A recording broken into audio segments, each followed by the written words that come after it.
Ka nisur zbatimi I ligjit nr. 57 fraksion 2026 për dhënie amnistie edhe në institucionin e ekzekutimit të vendimeve penale FIR. Pas qortimit të dosjeve të gjithë të dënuarve me vendim penal të formës së prerë, Komisioni I ngritur për zbatimin e ligjit vendosi që 104 të dënuar të lirohen nga vuajtja e mëtejshme e dënimit, ndërsa rreth 210 të dënuar të përfitojnë ulje dënimi me 1 vit, e cila do t'u zbritet nga periudha e mbetur. Sipas njoftimit të drejtorisë së IEVP-FIR, pjesa më e madhe e të liruarve janë dënuar për vepra penale me marrësh të ulët dhe mesatar dënimi. Nga amnistia përfitojnë gjithashtu edhe 2 shtetas të huaj, pakistanezi Asat Ali, I dënuar për ndihmë për kalim të palishëm të kufirit, dhe rumuni Florian Balanescu, I dënuar për trafikim të lëndëve narkotike. Mes përfituesve janë edhe të dënuar me masa të larta dënimi, të cilëve në momentin e hyrjes në fuqi të ligjit u kishte mbetur më pak se 1 vit për të vuajtur.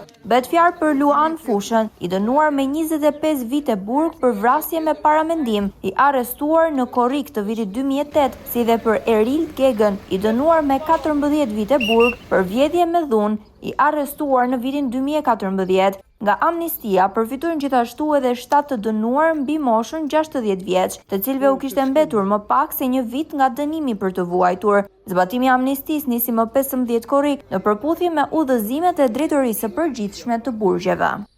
Po, nuk jeton do njeriu pak për kraj. Do kthesh prap? Po se kjo është Shqipëria, nuk e di ju? Nuk e di. Nuk di. Këto janë senatorë personal, pse I kam të tjera. Nuk ja dhuro ato. Po se po vakit kthean prapë, nuk e di. Ti blej gjithmonë? Po si burgu mësim, shumë thon fjala mësim.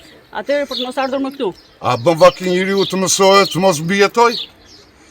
Këtë, e llogaritë ti? Pikë pari jemi rob të Zotit që don të jetojmë. Pastaj jemi rob të ligjit. Nëse neve nuk zgjidhim problemet kryesore të jetesës, I lu çfarë do bëj? Ky vend, me çfarë do t'ikësh? Ku dëgjon në makinë qasit që gjejmë ne? S'ke njeri që të pres. Po se dim familjarën, Sa e kreve dënimin, sa kohë? 2 vjet, 2 vjet, e sa të kish mbetur? edhe 4 muaj. Si e vlerësoni amnistin? Faleminderit që në ndërën. Stafi këtu mrekullueshëm.